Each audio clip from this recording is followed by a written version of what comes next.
another day.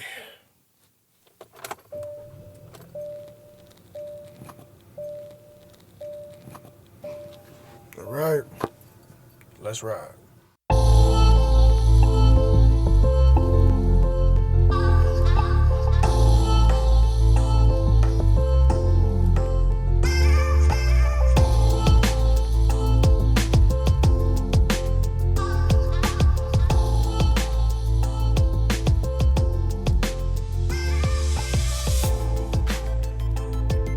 1 2 1 2 one time for your mind. Don't play in this rock podcast number 65.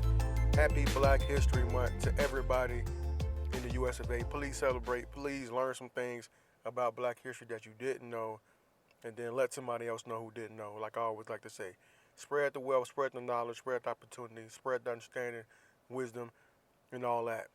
Secondly, let me issue an apology, even though I don't think homie's gonna listen. But a while back, I talked about a situation happened in my hometown of Jacksonville, Florida, and there was some police involved or whatever, and I made a statement about how I felt about the situation. And there was somebody who was heavily involved in the situation who didn't like what I said. So homeboy reached out to one of my other friends. They chopped it up, and he sent the message through me, or through him, for me to call him. So shit, I did. Given that I said something about him, I figure it's only right that I give him an opportunity to give me his point of view, and then I would give him his. So we got on the phone. We chopped it up for a little bit, and he let me know the things about what I said that he didn't appreciate, and I basically let him know why I said it, and that I had to stand by it because shit, I said it. I can't take it back. Like, it's out there. I talked about it in a public forum. I put it on my podcast because that's what I do. I talked about this shit, and we had it was a very productive conversation, and I learned a lot about his situation. I'm not gonna say that. I learned some about his situation, and I found out through talking to him that I judged him based on information I had 10 years ago. And I was holding him to something that, I guess, a standard I set for him after not being in his life for like 10 years. And I held him to that. Like, not knowing nothing that's going on with him, what he's doing, no background, nothing, plus anything he had going on professionally, personally. I held him to that standard, and I shouldn't have done that. Like, I'm not around him for his everyday shit, so I really don't know what he's going through, to be honest. So I had to sit there and think about that, and through us talking, him giving me his reasons for not liking what I said, which were all valid, and me giving him my reasons for what I said that I was thinking were valid at the time. Through me giving him my point of view, I realized that I was wrong. Like, I talked myself into proving a big point that he had when I reached back to something that was deeper than what he was going through, but it still led me to understand his point better. So I had to apologize. And as a man, I'm never going to pass up opportunity to learn something, especially when it's interacting with somebody like me in the social setting, or just me speaking on him or whatever. I'm never going to knock down a chance to learn and understand something in a different way. And if I got to apologize to you, but I'm not going to hesitate. If I feel like it's warranted, I'm going to apologize because I'm a man. You want to be a man, you got to be a man all the time. So I apologized to bro, and we went on to have a very productive conversation. But I say that to say this: it's like, don't rush to judge when you don't have all the info, and don't be so quick to turn it off when somebody comes at you and lets you know that. In my brain at the time, I was right. I would say I had an emotional response to some shit, and because I felt so bad about what happened, I spoke on it without considering my what I was doing, how it would affect him, and how it could possibly affect him. So I had to sit back and think about that. But I still had to stand by the fact that at the time, with the information I had, I thought I was in the right. But now that I know what I know, I just should have sat back and not said nothing at all, being 100% honest. But I could eat that, I could take that, because it's only going to make me a better person. And if I said it on here when I did it the wrong way, I got to come back to do it the right way. And that's why I'm telling this to anybody listening. It's just, if you're going to be 100, you also got to be 360. You got to be all the way around. Got to be all the way around. So I figured I'll let y'all know that. Also want to apologize to the people that listen to this every Monday for not having one out last Monday. And I'm gonna keep it a buck. Like, I host my podcast through this service called Libsyn, and with the plan I have, I can only store so much memory on there. So instead of me giving out a little 10-minute bullshit podcast to let y'all know, hey, my bad, I fucked up on the memory or whatever, I just said, you know what, I'm gonna let it lapse a week, and then I'm gonna go back to it and get back on. So my bad if you're listening. I appreciate you coming back and giving your boy another shot. Now, let me get into this podcast for real, for real. Like I said previously, man, happy Black History Month. Dig in, learn something about somebody that you didn't know anything about. Dr. King's great. Rosa Parks is great. Learn something about somebody else. Learn something about Frederick Douglass. Learn something about Marcus Garvey. But what I want to do is talk to you guys every week in this month. I'm going to talk to you about somebody I appreciate from Black history. In this episode, I'm going to give you two. But the first person I really want to talk about is Carter G. Woodson. And I read a book of his. He's written a lot of books, and he's basically a scholar. And they call him he's referred to a lot of times as a father of Black history. He created Black History Week back in the day, and it's grown to what we now have as Black History Month. And his journey is one I can respect. He's a historian and an educator. There's a bunch of schools named after him, but this book he wrote called The Miseducation of the Negro is something I read, and it basically talked about how back in the day, Black people were taught only to be workers and not to be supervisors, not to be small business owners, not to go into any profession that would give them any type of, I would say, real status. Not to say that knowing the trade's not a status, but any like high status, like don't be a lawyer, don't be a doctor, don't do things like that. We were discouraged from doing that and being businessmen and starting our own business. We were taught just to work. Now, this day and age, we need more people learning trades because a lot of us are just out here hustling, trying to go to school, knowing school isn't really what we want to do, but we do it because we think we have to do it. And we could have learned a trade and saved some money and not ended up in debt. Times have changed, but have they really? Well, Carter G. Woodson is somebody I would highly suggest you looking into when it comes to Black history. I think it's a great starting point, given that he's being considered being the father of Black history. So check him out, man. A lot of dope stuff in his lifetime. I guess a lot of things he did that were great. So I would really look into Carter G. Woodson. Now, I'm gonna get into the bullshit part of the podcast, just to kind of puff it up. So, a Texas woman was arrested for masturbating in a restaurant, and then she continued to masturbate in the squad car. And her name is Dovey Nichols, and I guess she was in a feeling. She was in the mood. She was in the restaurant with a vibrator going ham, and then they took out in the squad car, and she continued. Check on your people, man. Check on your people.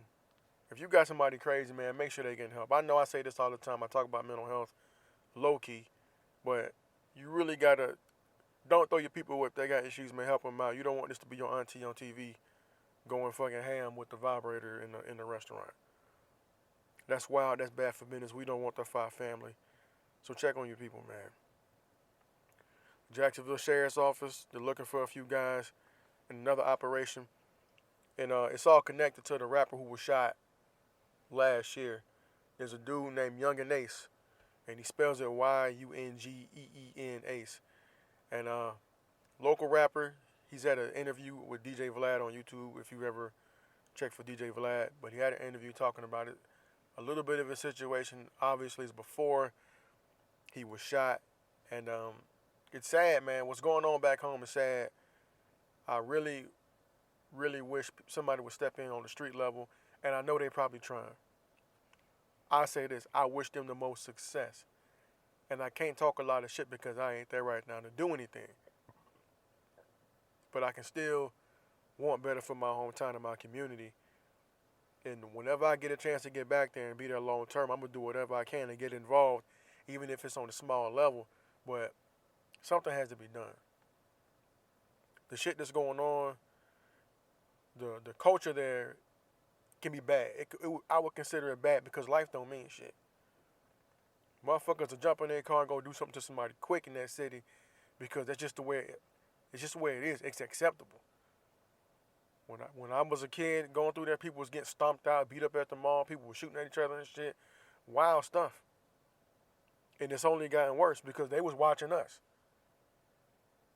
They was watching us jump people and not give a fuck. So now they doing the same thing. So it's on us as the people from the community to do what we can to make it better and let these guys know, like, hey man, guys and girls, this ain't it.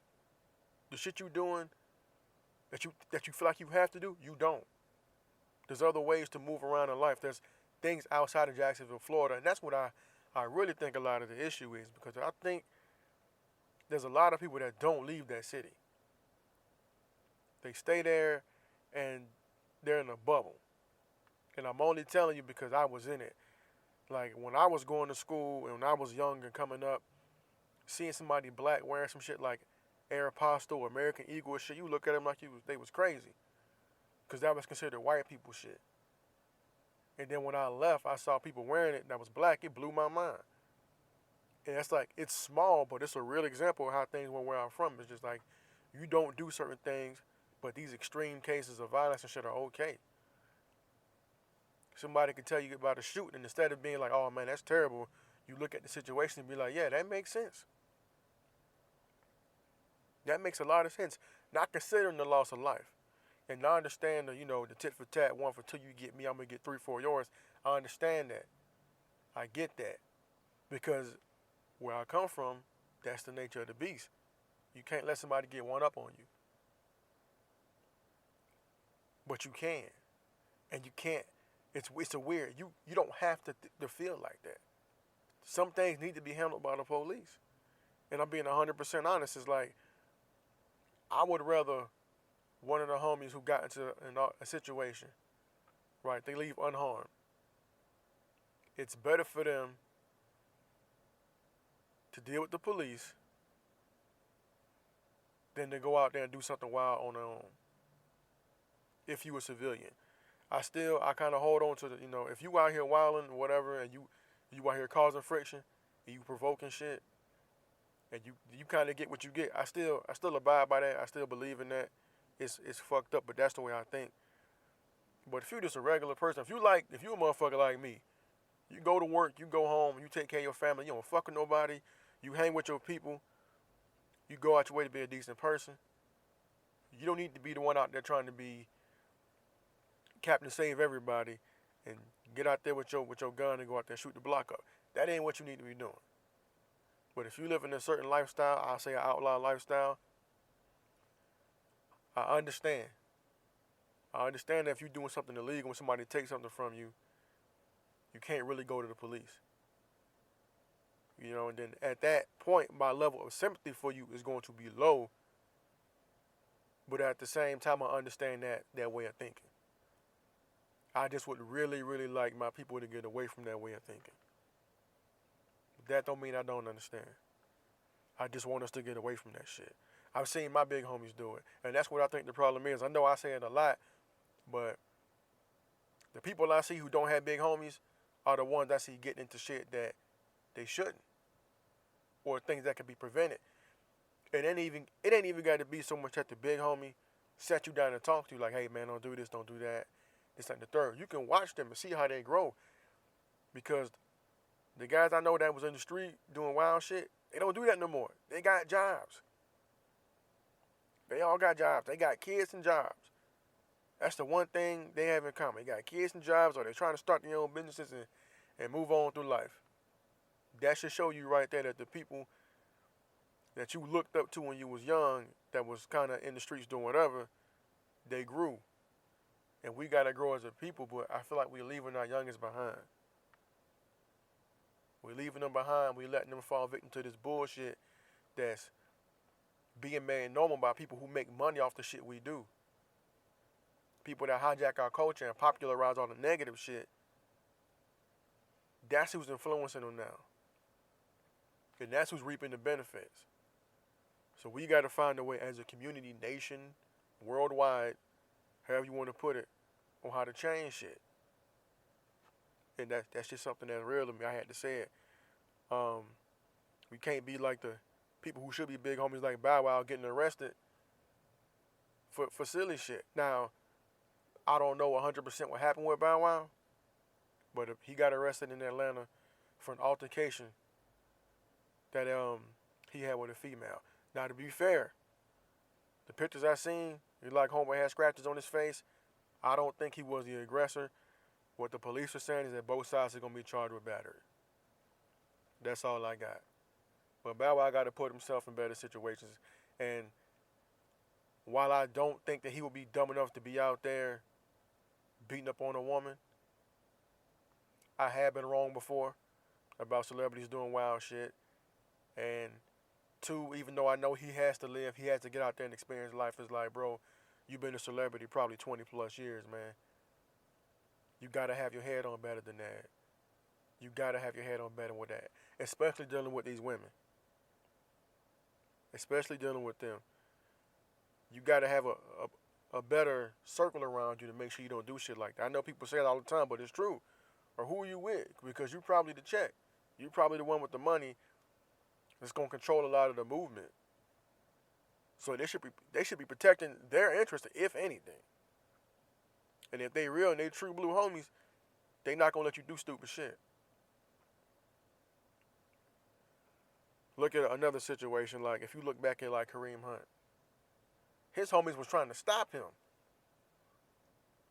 And now he out the NFL. Now they saying he'll be back next year, which I'm pretty sure he will. I think a lot of what happened was blown out of proportion, but homie was wrong.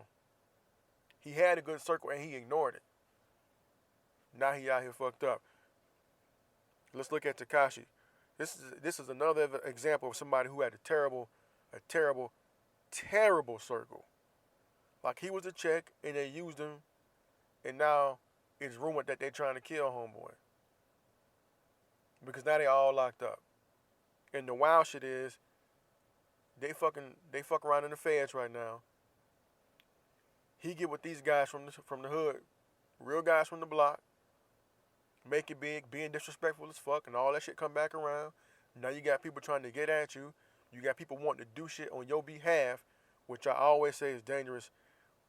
Because if a motherfucker do something on your behalf, man, it's going to come back to you. Whether you know it or not, they going to hit you with that shit because they going to be able to put it on you that person did it for you.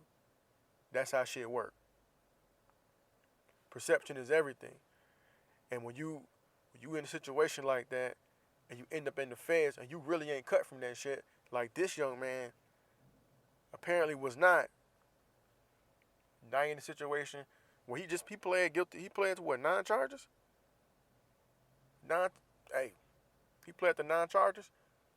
So it looks like he may be cutting a deal with the feds, and what other choice does he have? Because the feds gonna go after your family, they gonna fuck with your money. And he ain't but so old. He ain't in the position where he could just hang it up and be like, you know what?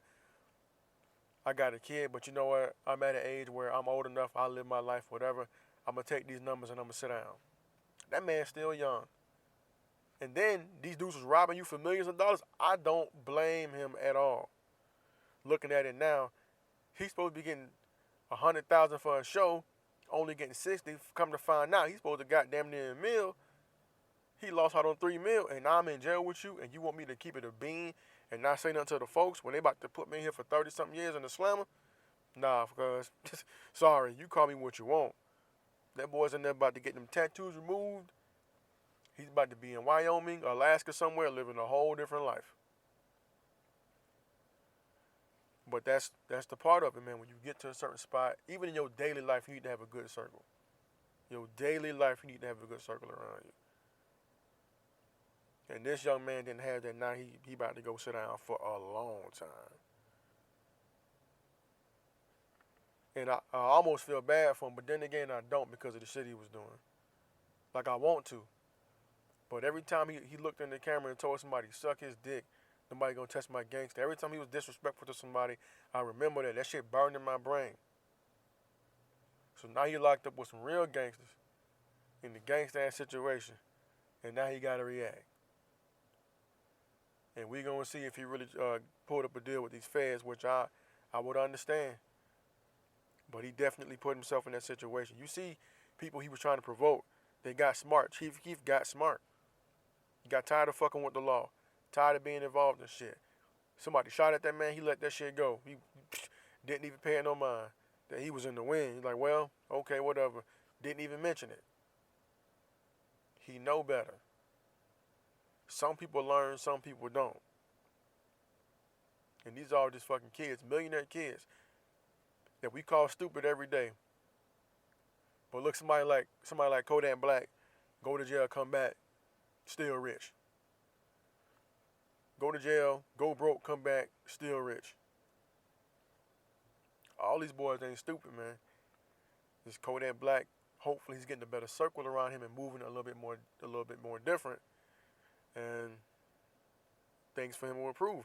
Now, speaking of moving and different, that boy 21 Savage, this shit popped up on my feed while I'm watching the Super Bowl, and goddamn it, if Tom Brady didn't win number motherfucking 6.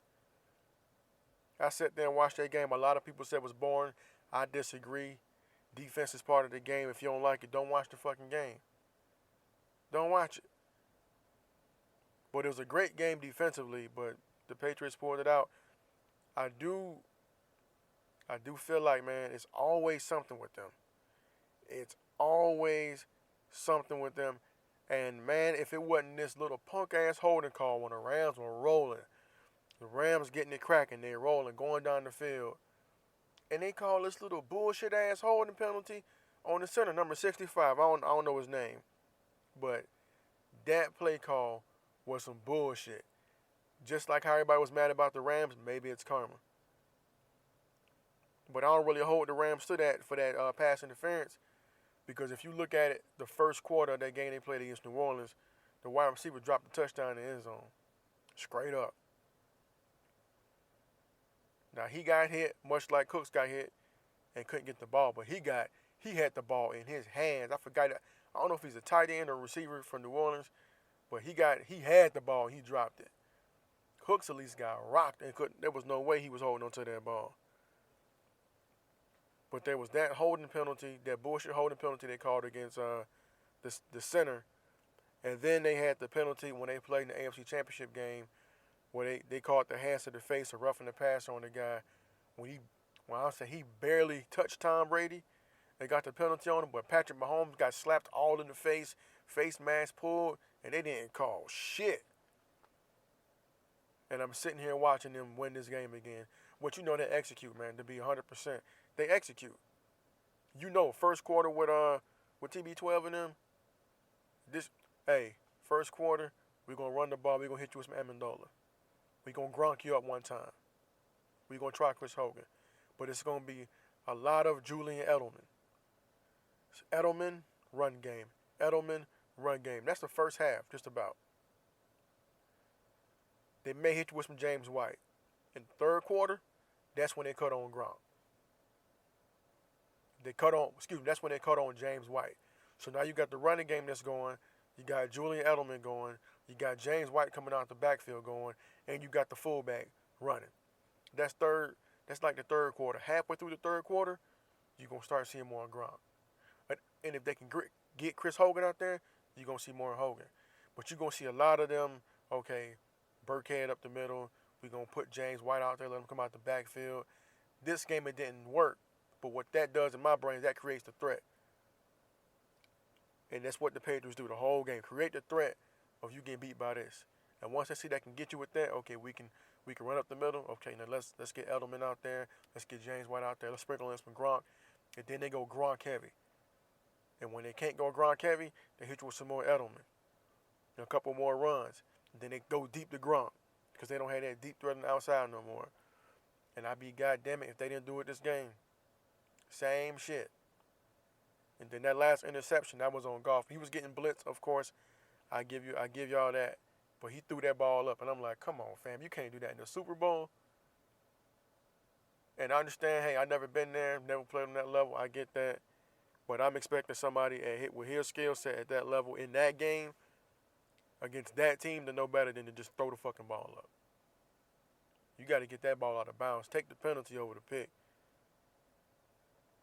But anyway, shout out to Julian Edelman for winning MVP. He definitely earned that shit.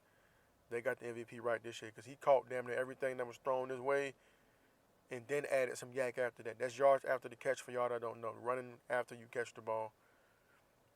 And he did a great job today. Even though he didn't score, he was the meat and potatoes, him and Sonny Michel, that offense today. So one time for Julian Edelman. Even though I really don't like seeing the Patriots win, I can't be mad. They went out there and won that shit. But what I was talking about, that boy 21 Savage, man. The ICE has arrested this man, talking about he's an illegal immigrant. According to ICE, 21 Savage is actually from the UK, which to me is completely mind-blowing, because I've never heard no accent other than the one sound like he's from Georgia, but people do it, man. People switch up their accents and shit all the time. I should know. I do it all the time to fuck with people. But it blew my mind. I'm like, of all countries, somewhere in the UK, if you'd have told me he's Panamanian, if you'd have told me from somewhere in South America, there's dark-skinned brothers in Panama, a lot of dark-skinned dudes in Panama, if you'd South America, somewhere Central America, if you'd have told me he was South American, or like Brazilian, I think I already said that. If you'd have told me he was somewhere from the Caribbean, West Indian, some small island somewhere, no, the UK, I would have never thought in a million years that's where you'd have been from. Not nowhere in Africa, but the UK. That shit is wild. And I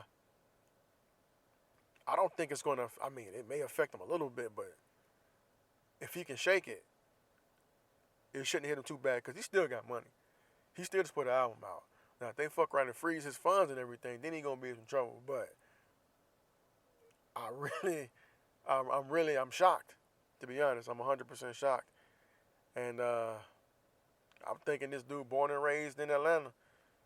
But they were saying he had been there since like 2006 or something. And then once he had been here like a year later and just kind of hung out, he was fucked up. But it show you, like, they wait till you get your bread. They wait till you get bread, and then they come get you. That's when they come get you. Like, they didn't go for the 6ix9ine right out the gate. They let him. They sat there, and they built the case. They built the case, and they let him do all that wild shit and say all that goofy shit. And then when they finally was ready, they came and got his ass. And the wild thing about the 21 Savage situation is, I don't know how long they were watching, bro, right? But from when he came out with, like, I think the song was No Heart. I'm not too big on 21 Savage right now, but when he came out with the song, the video with guns and shit and all in the video, back then it's like they didn't say nothing about it. But as soon as he come out with him being greater than he was, when he change up, that's when they coming to get him. When he starts to grow, that's when they come get him. Tekashi put on them glasses, went back to the Breakfast Club, was super respectful. So the only thing he feared was the feds. A day later, gone. It's wild, man. What's going on with these kids it's a damn shame. But it be like that sometimes when you let the hype beast get to you. And something else I want to talk to you guys about real quick. Killer Mike. Still alive. Great rapper doing great things, but in 20 years you're going to be talking about Killer Mike as a big figure in black history for what he's doing. If you look at what he's able to do and how he's able to reach people, he's able to speak. He's able to do what they call code switch. He's able to speak to people from his community in a way where they understand where he's coming from and make them understand what he's trying to get them to do. But he's also able to debate with anybody because he's an intelligent man. People inside the community and out, he's able to do that because he can code switch. But the thing with Killer Mike is he's using his ability to empower the black community and he's unapologetic about it. All while having a white person as a partner, as a rap partner. He's so thorough with it and so trill. He can go out here and tell us what we fucked up at and what we got to improve, and we gonna roll. We gonna believe it because it's true. So in the next 20 years, we'll probably stop calling him Killer Mike, but I think he will be remembered as a big part of Black history for what he's doing, the amount of awareness he's creating, and he has a great show on Netflix called Trigger Warning, where he goes and he talks about a lot of issues that we have in the Black community. And there's some comedy in there. There's a bunch of shit in there to make it funny, to make it entertaining, so you're not just watching something dry, something, and it's gonna keep your attention. But it's really good. And I want to say I'm only 3-4 episodes in, and I've only stopped because I don't want to run through it real quick. I still want to be able to watch it. So I think I'm gonna space it out to like once a week or whatever, since I already ran through most of it. But I really hope he keeps it up.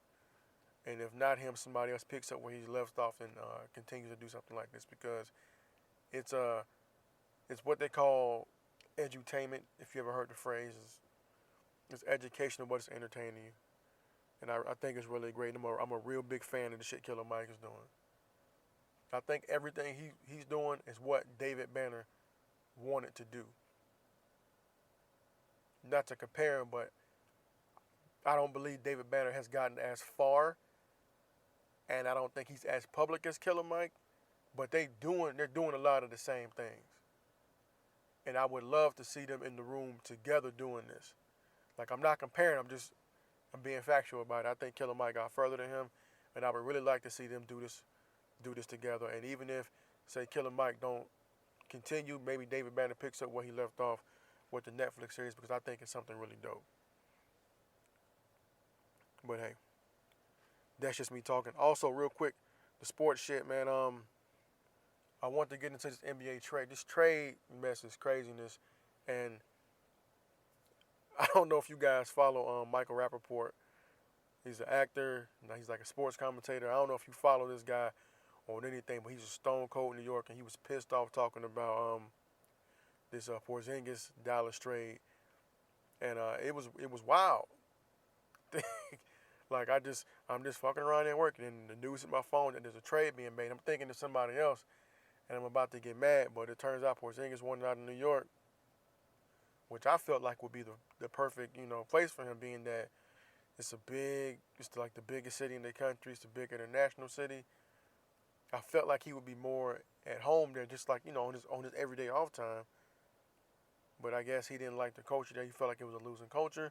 So now he's going to be out there with Dunker in Dallas, and I guess the plan is for them to play Euro ball. What happens is now they're already point guard heavy. New York Knicks get another point guard, I guess a combo guard, and Dennis Smith Jr., but they also get DeAndre Jordan, who's a rim protector, but they already had a rim protector and Cantor. So I really don't understand the trade, other than like, you know what? Sure, we'll give you this guy who could have been a superstar, but he's now injured. He may be too soft for the league. And sure, we'll let him go. We'll send him to Dallas in the different conference, and we'll take a proven double-double a game big man and DeAndre Jordan, and we'll take a budding star and Dennis Smith Jr., and we'll take him and put him in this environment, and we'll see what happens. But shit, they might thrive. Now, they did give up a lot, though, because I'm pretty sure Tim Hardaway Jr. was part of that trade, which makes me believe that Dennis Smith Jr. is going to play off ball. But we'll see. It ain't my team, so all I can do is sit back and watch. Now, something that may affect one of my teams is this Anthony Davis bullshit. And I'm a person that always likes to side with the players. That's my thing. I like to side with the players because a lot of times they can't control their own destiny and they get moved around in chess pieces and shit. But for the same reason that Porzingis trade, the same elements of that are in what can happen with the Anthony Davis trade. And it pisses me off sometimes as a fan of the team, because even though I want the players to do well, as a fan, I'm a fan of the team. The players are going to come and go. But I'm a fan of the team over the player. And I personalize these things when they mean something to me because I overthink it. And I'm looking at it, it's like, damn, you force a trade at the level you're at, it's going to affect a lot of other people's lives. Like you say, yeah, I got to do what's best for me. And I'm not opposed to anybody doing what's best for them. But I can cringe at the fact that what the decision that you're going to make is going to affect other people in the locker room. You saying you don't want to be there anymore, or that you're not going to extend, you're not going to extend the, you're not going to assign the extension. Okay, that's cool. You giving them a heads up. Hey, I'm not fucking with y'all for the long haul. He was cool. I did my time here. I got some money. I got you guys some money. We did our thing. We pushed the franchise a little bit further. I think it's gonna be time for you to move on. That's one thing. Cool, I get it. You did your time. You ready to roll. Got it. But when you say that and then you go on and say, I want to be traded. Gee, it's mid-season. We getting close to the All-Star game in the trade deadline. Mid-season is like, come on, fam. And you want a playoff team. The New Orleans Pelicans ain't chump. They're not a trash team. They're not the Warriors. They're not the Rockets. But they're not a bad team. A few more pieces, and y'all could be in there. Y'all could be that sleeper pick to come out the West if y'all put it all together. You got Holiday. You got Mirotic. Yourself. You got the boy Tim Frazier playing decent basketball. You got E'Twaun Moore. There's people there that can play ball. Y'all just got to get it together and find a way to win.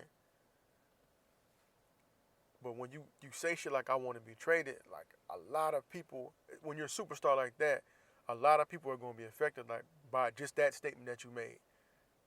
You're going to affect play for other guys around the league who think they may be involved in your trade. That can fuck with them mentally. That can affect how they play on the court. Now, it shouldn't motivate them 100%. It should motivate them. But it's like, damn, if you know that you're at a trade destination that this person wants to be at, with them being a superstar, and the GM, the owner, be like, hey, nobody's safe. Anybody could get it. Any one of y'all could go so we can get this guy because they want to win. That's got to fuck with you. Instead of you being focused on the chemistry of the team and make sure y'all together so you can progress as a team, now you got to looking over your shoulder like, damn, am I practicing this hard? Am I spending this time in the gym? Am I dedicating myself to my team and these teammates and this system, trying to do what I could do here, only to be shipped somewhere else to a team with a bunch of guys I don't know, in the city I'm not used to, in a system I don't know, all because this motherfucker over here ain't happy. I'll be fucking pissed. If I'm Brandon Ingram, if I'm Kyle Kuzma, if I'm Lonzo Ball, if I'm Josh Hart, if I'm anybody on the Lakers, I'm fucking pissed right now. Real pissed. Because even if I get to stay on the team when the trade happens, I got to deal with the fact that the people I was bonding with and building chemistry with are gone because you decided you wanted to be somewhere else. And how do I not look at you as a reason that my guys that I bonded with are gone? How do I embrace you as a teammate when I know you the reason they got uprooted? And maybe I'm thinking this way because I'm not a professional basketball player. Like, I understand it's a business and all that shit. But maybe I'm personalized because I'm a Laker fan.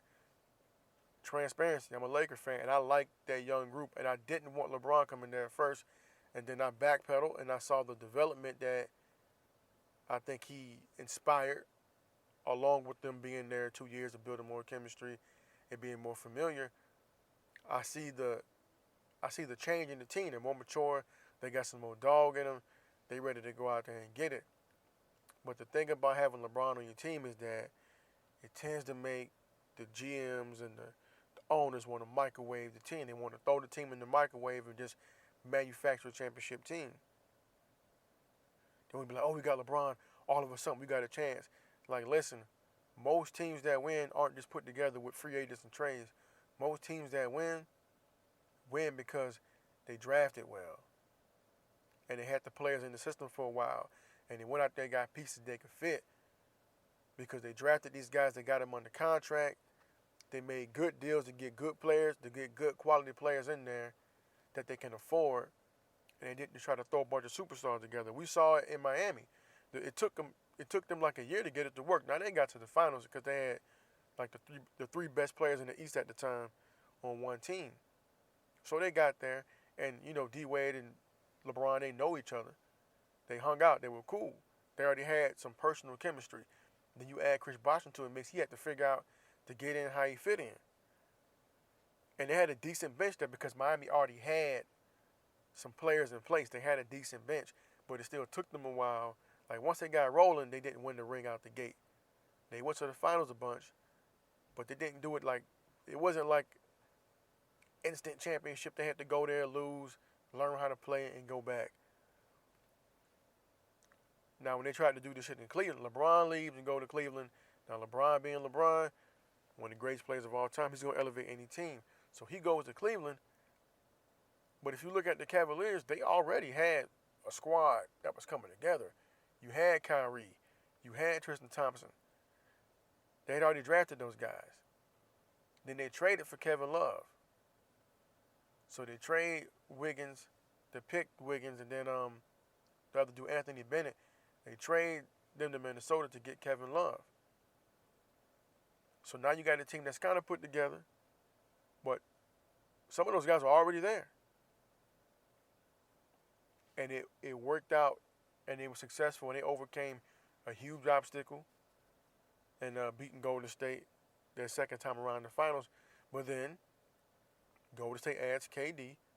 They got a good fit, and they went back. And I don't doubt that they would have went back to the finals even without KD because they had a good, solid team that they built through the draft, and they're still building that team through the draft. They add a free agent every now and again, but they in, then they out. Swaggy P was there, gone. JaVale McGee was there, gone. Zaza Pachulia was there, gone. David West was there, gone.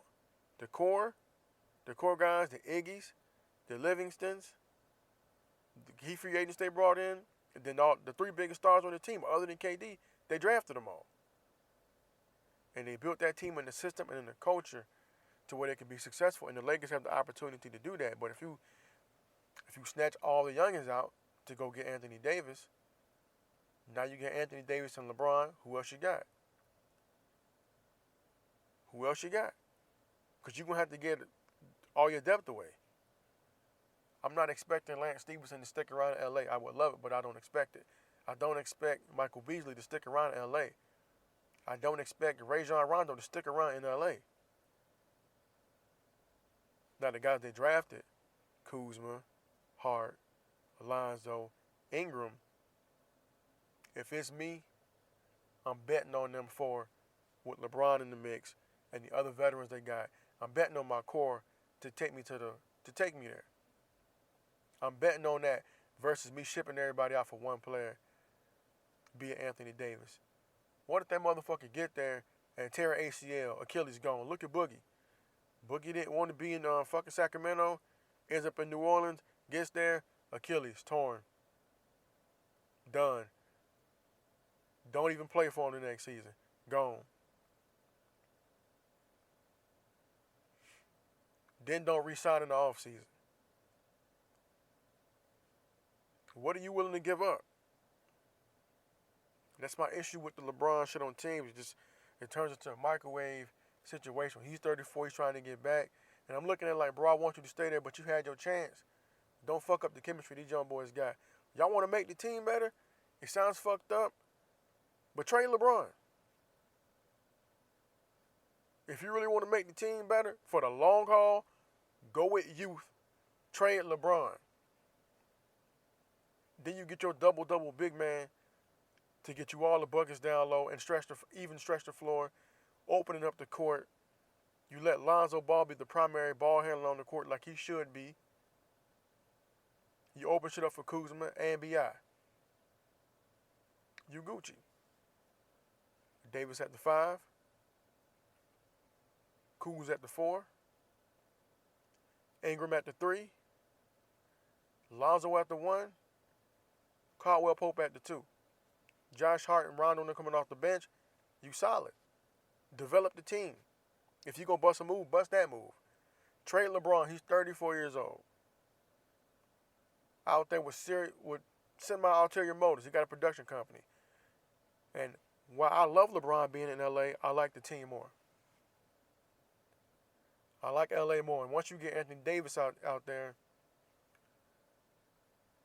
you can get somebody else to come play there because that's a star who another star can play with. And anything bad that happens won't be blamed on them versus him. Like how it goes with LeBron. LeBron can go to a team, and if he don't do well, it's everybody else's fault. But if they do well, it's all LeBron. If you're going to trade somebody, trade fucking LeBron James.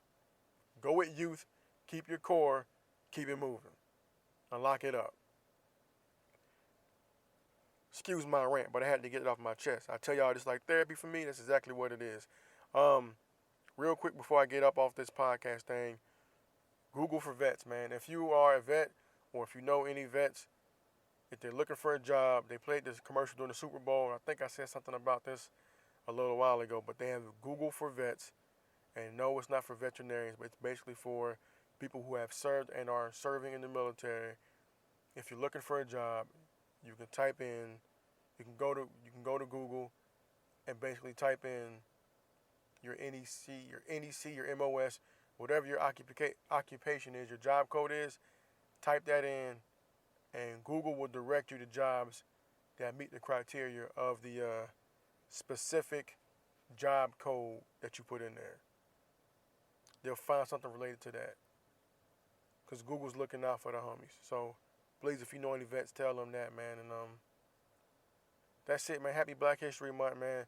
Carter G. Woodson, major figure in Black history, father of Black history. Killer Mike, currently making Black history, soon to be a great part of Black history, I hope, unless the government do something crazy to him. But like always, man, make your next day your best day, man. Be better tomorrow than you were today. Make 2019 your bitch. Hit me up on noplayingthisright@gmail.com. NoPlay247 on Twitter. That's capital N, lowercase o, capital P, L-A-Y. NoPlay247 on Twitter. Hit me up there. Facebook page. All that shit, man. I wish y'all the best. My bad missing last week. Apologize if you get the opportunity to. If you're going to be grown all the time, man. Grow. Remember to grow. Y'all be good out there. Peace.